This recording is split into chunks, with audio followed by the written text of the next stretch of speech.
Hello Zen fam. So tonight I'm doing a video in response to Retro Rivals. Retro Rivals are an awesome little husband and wife team. They're fellow alum of YouTuber of the Month, so that we share in common. They're also friends with a friend of the channel, Gib84. Hey Gib!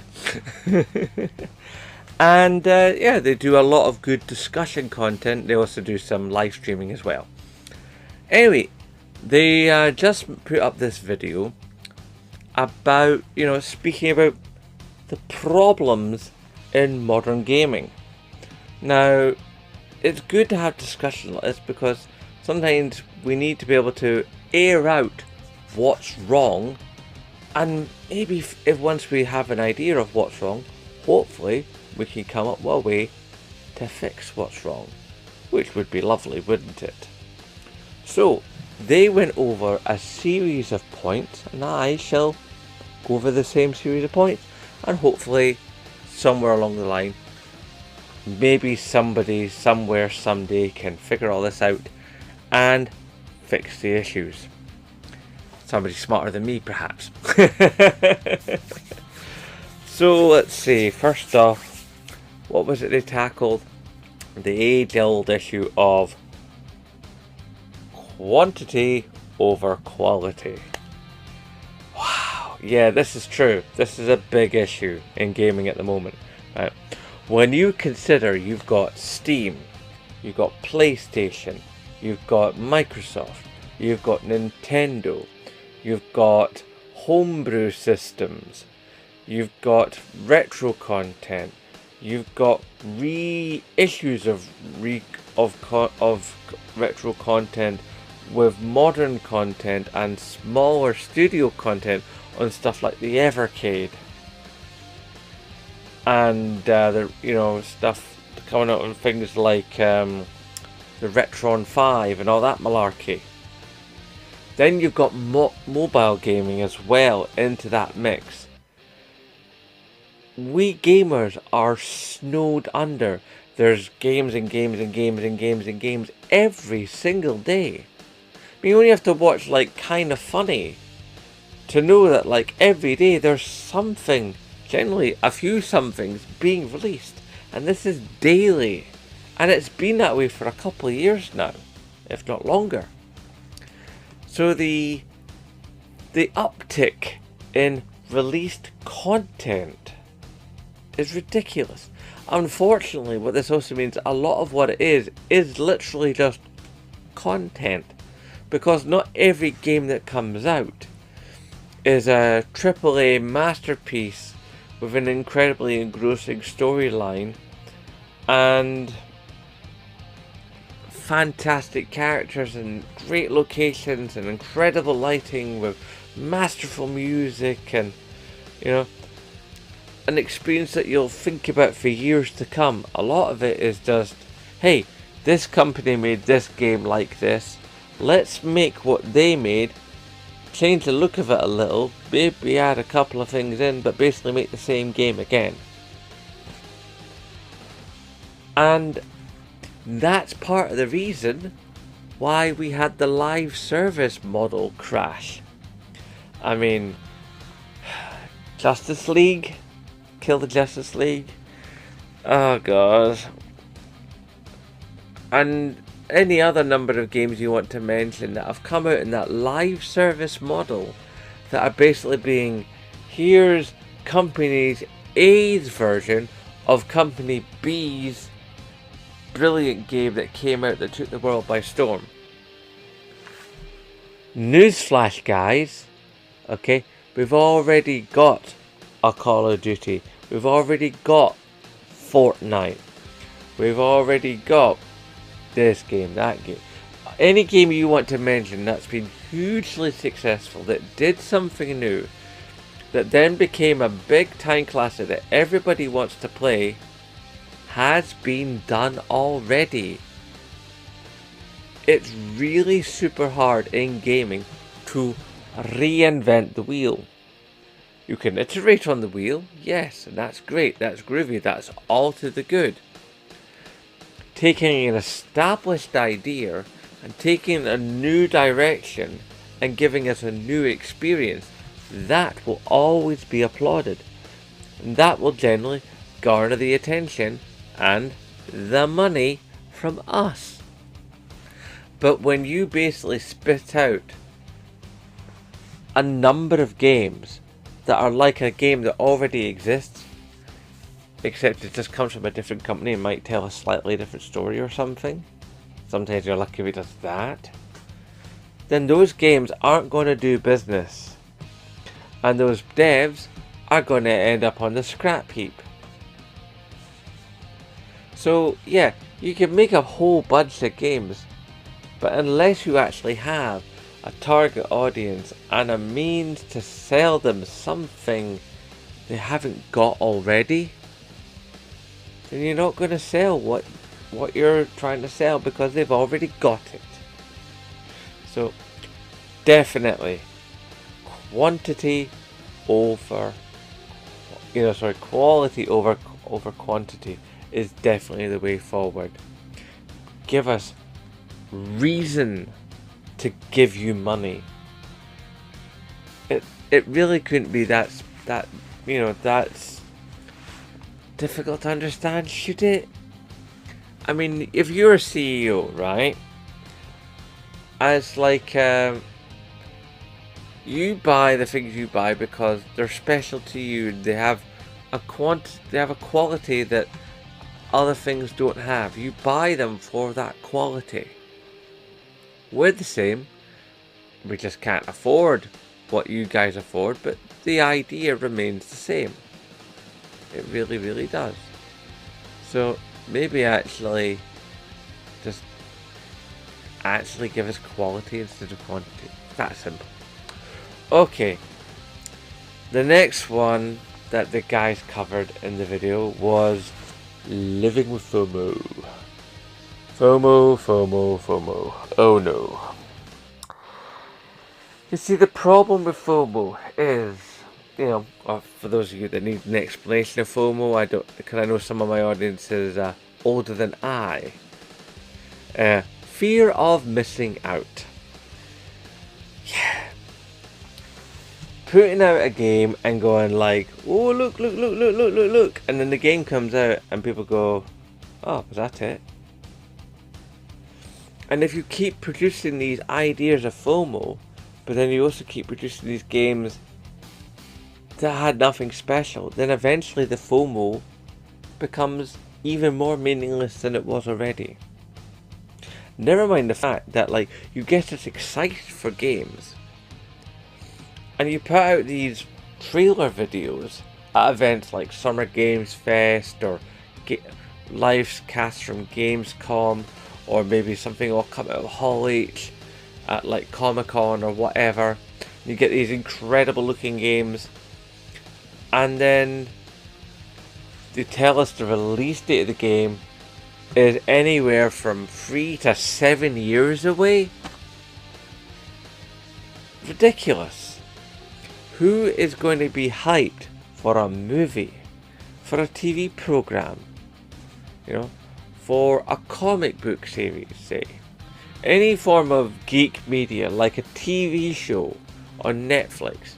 If you told somebody 7 years ago in a Netflix ad that a show was coming and it was going to be 7 years till it came out, nobody would remember that show.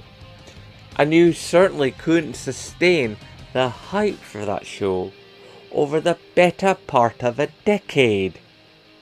So why, in gaming industry, do you expect that from us? I mean, yes, gamers are different in a lot of ways, but in a lot of ways we're not that different from the rest of the media buying public. We can't be expected to hold on to the hype for something for that long. Now, yes, okay, game development does take a long time, and it's only taking longer as games get more complex, which I will cover later. and I've covered before in previous videos. But the fact of the matter is, if you're having these long development periods, then don't tell us about the game at the beginning of the development period. Tell us about the game when the game is, say, a year away, maybe 6 months, better, 3 months, even better still. Remember when Fallout 4 came out? We heard about Fallout 4 at E3, and everybody went, oh my god, look at that. And it literally came out 3 months later. The hype didn't die down because it didn't have time to die down, and it was a new Fallout game, so it had everything running for it. And that's why somebody like me with no money actually took the time and the effort to save up the money and buy the Pip-Boy edition. The hype was that strong. I wanted that, even though I knew that the Pip-Boy itself wasn't going to make the game better. It wasn't going to plug into the game and give me a new level of immersion. It was just going to be a cool thing to own, which is another thing I'll come back to later. But here's the thing. If you have a game that is that far away, then yeah, we're not going to hold on to the hype for an extended period of time.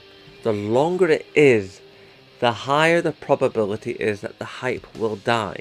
And if the hype dies, then the sales suffer. It really is that simple. It's not going to work any other way, guys. Seriously. It really isn't. Okay? Either tell us about the game when the game is closer, or don't even tell us. Just one day go, look, look, look, game, game, game, and media blitz. And like, have everybody talking. Like, oh my god, look at this thing, look at this thing. And then that itself will go viral. The hype cycle will be shorter, but the viralness of that cycle will be unstoppable. Because if the game truly is good and is really something that people want and people have been looking forward to, then, my friend, you have something very special. And then you have hype, and then you have sales. And then, of course, the rivals spoke of another part of their discussion, which was no room for creativity. And no room for creativity cycles back to quantity over quality. Because if you keep shoving out all these games that are basically cookie cutter, because you're looking to get games out quickly to sell games to appease the CEOs, so that then they decide that more funding can come to more titles, but it doesn't because the games aren't selling well because they all look the same as every other game, then you lose any room for creativity, because the creative games aren't being made, so that muscle isn't being flexed.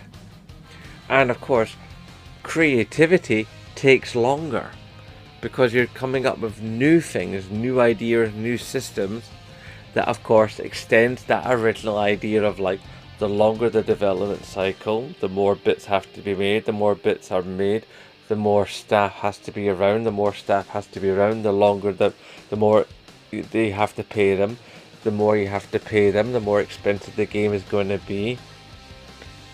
And then you got the guys at the top going, this game is taking too long to come out. And then the game goes away sometimes. The game stops receiving funding, and then the devs are fired. I mean, look how many devs we've seen lose their jobs in the last couple of years. It's ridiculous. And that kills the creativity, because you're losing people from the games industry who have been in the industry for a while and have gained experience and stuff, and like, if you lose those experienced devs, then the new people coming through don't have the confidence in their abilities to either make the games or to be able to tell the companies these are the games we should be making and speak for their creativity. They may have it, but they won't have the ability to speak for their creativity because they're new. While somebody established can speak for their creativity, put their case forward, and maybe get the game made. So yeah, the more cookie cutter games we out, the more we let CEOs dictate the games that come out, and have games that are there just with bloat and with DLCs and with shark cards and with in-game transactions and gambling mechanics and, you know, AI integration, then of course you're going to lose creativity. But the creativity is where the fun comes in, and it's fun that sells the games. The engagement that sells the games, because fun and engagement and immersion all meld together to make the art form of gaming what it is. Then again, it's also a matter that another topic that the Rivals brought up was cost more, deliver less, which is entirely what the aforementioned CEOs want to do. They want to raise the price of everything, spend less on everything, charge more for everything, and have that money come to them. I mean, your Andrew Wilsons and your Bobby Koticks of this world, you know, they basically want to sell the games expensive, make them for cheap, pocket the cash, and live on a private island, you know, and have stock options. That's all they're cared about. They don't care about the art of video games. I bet a lot of them, you put a pad in their hands, they wouldn't know what to do with it. But they know what to do with a checkbook. They know what to do with a credit card. They know what to do with an offshore account. You know, they understand how to get the right kind of lawyer so they can fiddle the taxes, so they can never have to pay taxes or pay very little taxes. It's ridiculous. And it makes gaming suffer. And it makes gamers suffer. And it makes the staff of gaming companies suffer. And the art form, yet again, suffers. It's ridiculous. And basically the only way to stop that, for my money, well, I'll come to that in the conclusion. But another part of that puzzle basically comes down to the next topic that the Rivals brought up, which was remake overload. Yes, remake overload. Far too many games from not far enough back get remade.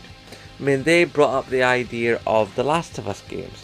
Now, the Last of Us was one of the last hurrahs of the PlayStation 3, which then got a remake on PlayStation 4. Towards the end of PlayStation 4, we got The Last of Us Part 2. The Last of Us got a remake on PS4. And The Last of Us Part 1 and The Last of Us Part 2 have also had remakes on PS5. Then, they released them both in a box together as yet another version of it, and they expected to sell that one again. Too much. I mean, we didn't need a remake of the Horizon games. They're both still super nice and super recent.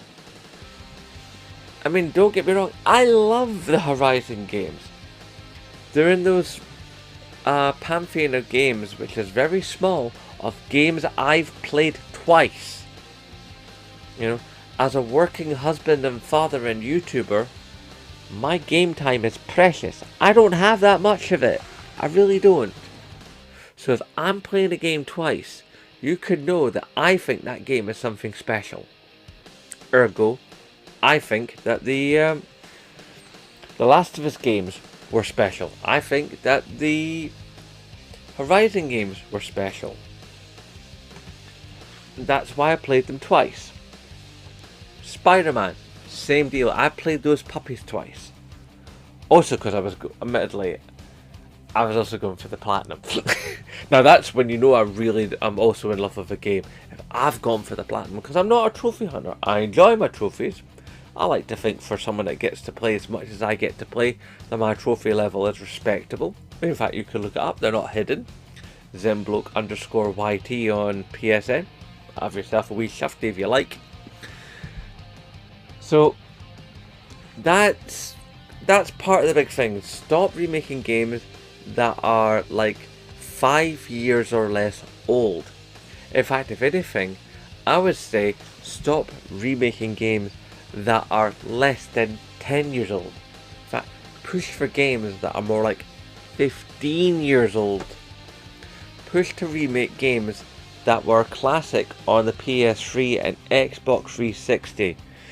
You know, stuff like Mod Nation Racers, Infamous, Motorstorm, Mag. Games that would absolutely sing now. Games that would be amazing. I mean, there's more titles than that. There's titles galore from that generation. And I mean, I don't know like so much about the Xbox 360 because I didn't own one, but I know a lot of great games came out, and I imagine any of you guys who are Xbox as well, in that comment section you could type down below and let Zembloke know about games from that time on that system. That would be incredible now, with modern lighting and modern sound design, you know, updated textures, maybe a little bit of tweaking in how the mission structure is, but basically just make the games with modern stuff but telling the same stories. Holy hell, that would be amazing. Especially with like the Infamous 1 and 2, because those games were fantastic. I love those, and I would love to play them now with modern graphics and modern textures and modern mission designs. I mean, you might have to do a little bit of update to some of the dialogue, maybe get the same voice actors back and stuff, but effectively speaking, those games were just brilliant as they were, and if they were to come back, I would buy them again on disc, because physical games rule. It's that simple. So yeah, there's so much great stuff. I mean, the Resistance games, the Wars, are just brilliant. There's like this is stuff for days and days and days from that generation. This is great.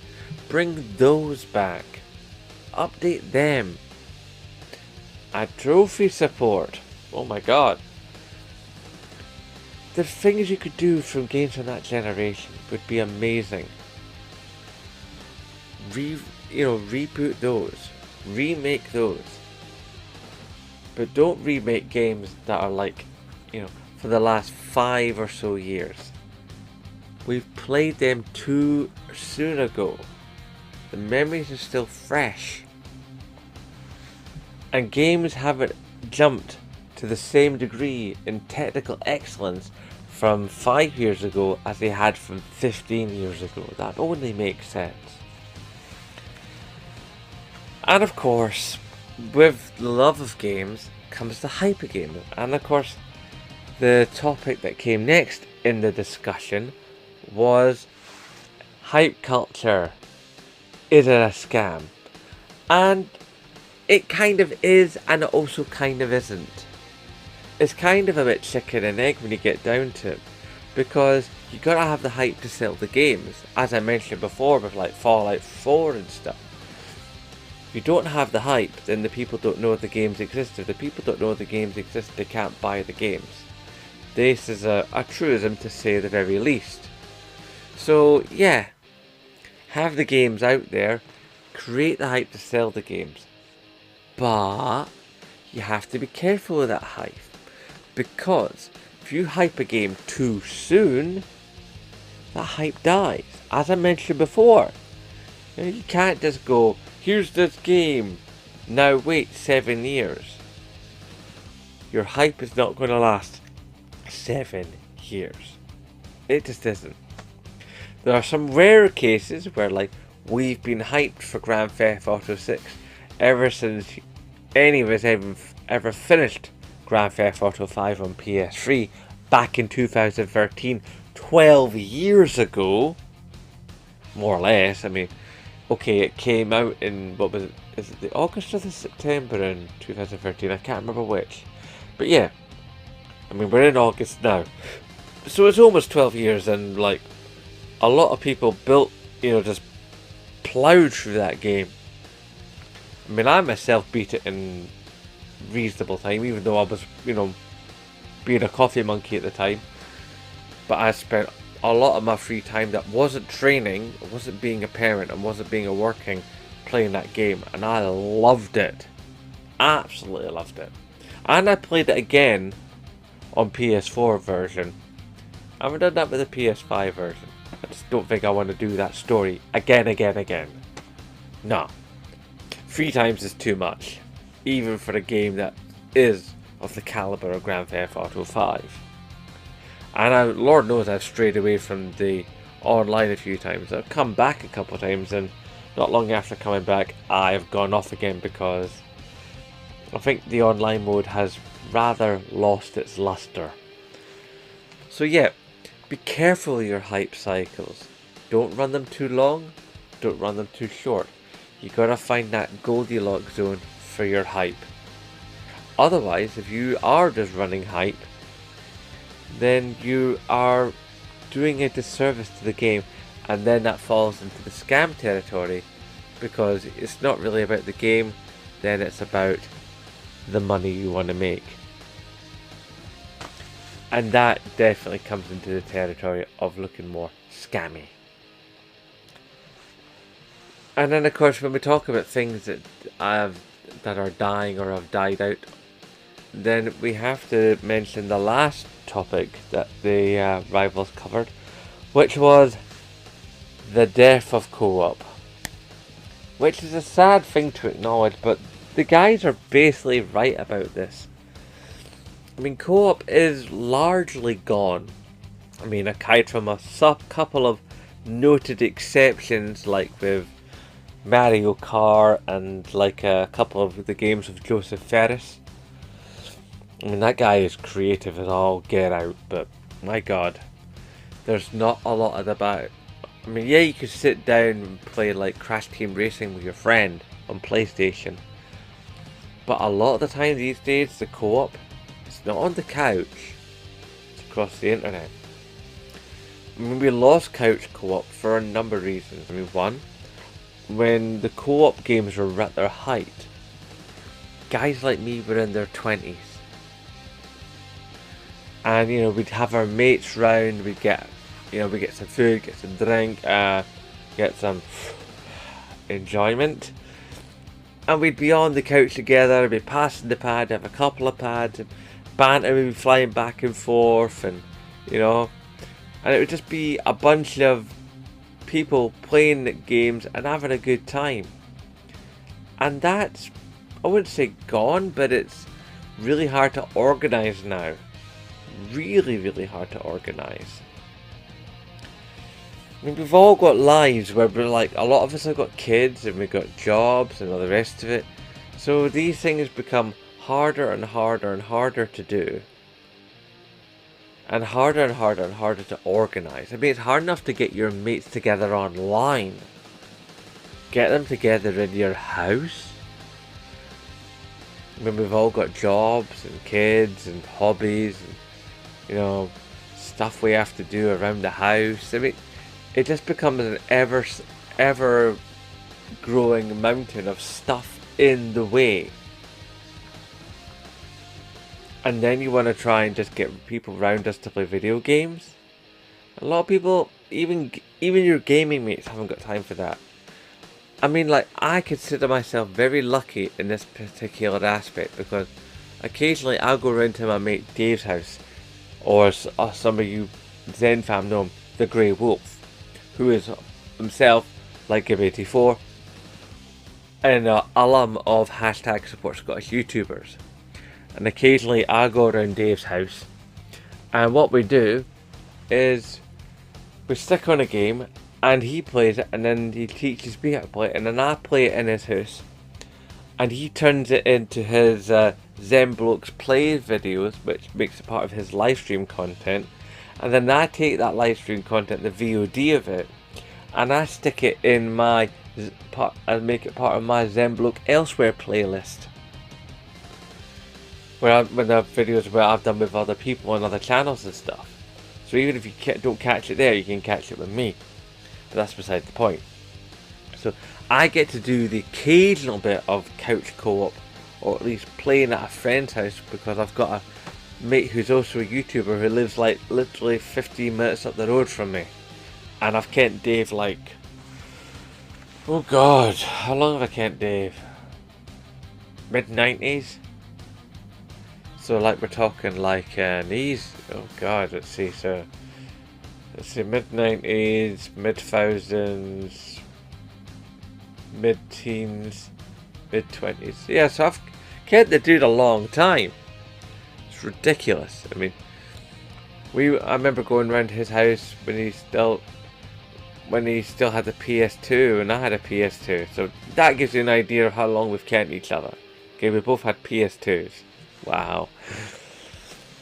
But aside from that, the other things that have killed co-op is the fact that like you've got to have two people with the game, mostly. I mean, as I mentioned, there are some noted exceptions, but largely speaking, both people got to own the game, both people got to own the same system.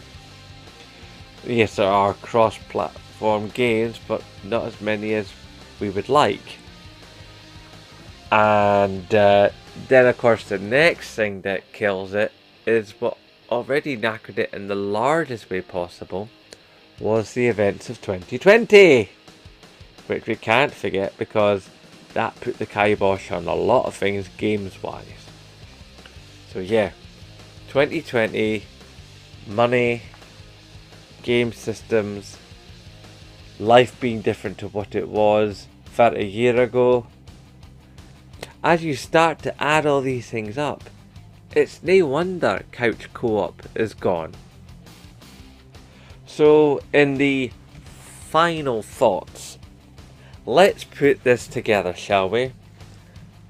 Games have gone up, development times have gone up, development prices have gone up, staff levels keep getting pushed down, we keep getting more AI slop because of profit margins. We have extended periods of hype that are far too long because of admin and because people don't understand how the industry actually works. They just understand money, which of course is the root of most of the problems. You see, the thing is that gaming suffers from the problem that makes it work, because the thing that makes gaming work, the thing that makes most everything work, is also the thing that is simultaneously killing it. And that, ladies and gentlemen, is our old friend capitalism. Yeah. Because what capitalism relies upon most of all, to put it in the words of Stephanie Sterling, is number go up. That's all that really matters in the world of capitalism. Number go up. If number don't go up, thing don't get made. That simple. Or people what make thing get cut. And it's just a horrible go round. It's basically ever decreasing circles. Can we make this for less? Hey, we made that for less then. Can we make it for even less now? Oh, see the sequel? Can we take elements from the first one, put them into the second one, so we can make the game for even less again? And down and down and down and down and down and down we go. And the thing of it is, they ask for more and more money for less and less stuff. And basically what you've got is you've got your high-end CEOs, your 1%ers, with their golden parachutes and their stock options and their pensions, yeah. And the fact that they can buy and sell you, they don't care about art, they don't care about video games, they don't even care about the customers. They care about having incredibly large amounts of money that they could never spend in 5 lifetimes, let alone in what remains of their life that they currently have. Because too much is never enough. So until we can take the excess and the greed and the avarice and the he who has the most toys wins attitude out of the CEO culture that runs basically every artistic endeavor, be that movies or comics or video games or TV shows or any form of artistic endeavor, be it stuff online, be it stuff in the real world, be it stuff on telly. Music has been ruined by the 1% because everything is about a profit margin. I mean, look at Spotify. Okay, now we all use it, but we all know that every artist that's on Spotify gets a tiny amount of revenue from the content they place upon Spotify. And yet we all have Spotify, and music sales in the last 10 years have gone down, down, down and down. And the reason that they've gone down, down, down and down is because we're not buying music. And we're not buying music because we're streaming it. Then why are we streaming it? Because nobody wants to try and maintain a music collection and the equipment to play that music collection on. Because that's expensive. I mean, if you're buying CDs and vinyls, then that costs money. And the players for those things cost money. I mean, right in front of me here, right, my TV setup. My TV is here. My deck, my amp, my CD player and my cassette player, which are all separate hi-fi units, are here.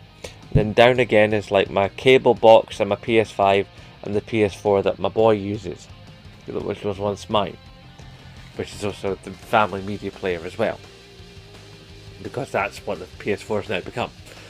Alright, now I don't really get a chance to play my vinyl anymore for 2 main reasons. One, time. Just don't have the time anymore to just sit back, warm up the amp, choose a record, play that record, A side, B side, every song in sequence, and just spend an hour, maybe 45 minutes, depending on the length of the album, soaking up the music, having it come out my big speakers that are up there, and just immerse myself in the music and have the full quality of that vinyl reproduction of that recording coming at me. But I don't have the time, but mostly because the deck I own is a DJ deck, and a number of years ago the head of the DJ deck died. And to replace a head on a DJ deck, especially mine, which is a Sony one, and I've looked it up online when it first happened, which was like about 5 years ago, at that point it was going to cost me 55 quid to replace it. Because it's not just the needle, it's the entire head assembly when it's a DJ deck. So unless I'm willing to shell out 55 bones, it's probably more now because everything's gone up, just to play records that I scarcely ever get to, I can't honestly justify that expense. But I want to play my records. I want to immerse myself in music, but I never really have the time. Because I'm either playing video games, watching streamed material, doing household stuff, doing shopping, doing a laundry, doing dishes, being a parent, or being at my job. Honestly, this is the major problem with modern living. 9 times out of 10, what we really need, is to have about 3 of ourselves. And to basically split ourselves into 3 at the beginning of the day and reintegrate those 3 into one person again at night before we go to sleep. Because there's just no way that we can get everything done that we want to do. Time management be damned. There's literally too much stuff. I mean, how many times has a person said, "Oh, that show was really great," or "Oh, that film was awesome," and you've said, "Oh, I've not seen that," and then you say the same. You'll say about something that you've seen that they've not seen, and both parties expect the other party to have seen that thing and tell them they should really get round to it. When chances are, as much as the first party wants to see the thing the second party has told them about, they're never going to get a chance to see it because there's no time. They've got all these other things backed up. I mean, we're gamers, right? What's the one thing we gamers talk about most? Our backlogs. Although admittedly our backlogs are probably one of the things that's going to save us in the years to come, because as games become more expensive and less affordable, and more filled with corporate slop, the more we're going to rely on our backlogs. But then PlayStation will still be alright, because they'll still be expecting us to pay for our PlayStation Plus so we can access those backlog games that we have the licenses for but don't own completely. So at least Sony will still win in some manner of form. And that, ladies and gentlemen, is my wrap up thoughts on this. I could probably go on for another 20 minutes, but I don't want this video to go for over an hour. It's already been like 40 minutes. So I'm going to love you and leave you with the usual phrase. Thank you, Retro Rivals, for this interesting topic. And of course, hashtag support Scottish YouTubers. And of course, as always, aye, nae bother.